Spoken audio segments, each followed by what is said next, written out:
Hey guys, Kane from LP Robotics here. Today I'm going to show you the WeCobot welding system. The functionality I'm going to show you today is the stitch welding feature.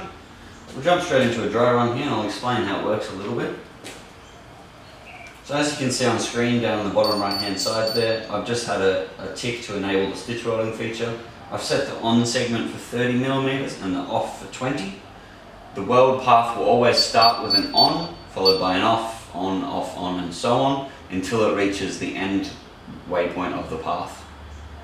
I've set this path for 170mm, just so it's an uneven finish point, and you'll notice that in the final weld, that it doesn't complete that final 30mm because it just finishes where the path is set to finish. Alright, let's weld it.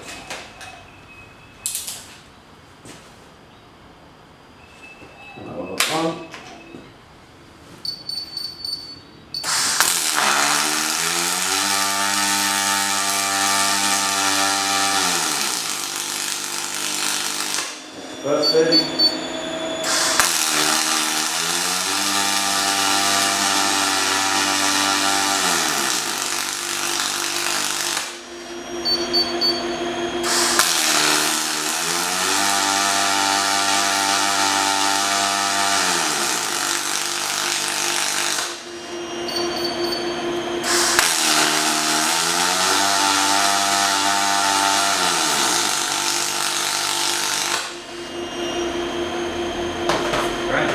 Now, what you might have heard is the difference in that final path, as it was only 20mm versus the 30 that I'd set, just because that's where the path terminated at.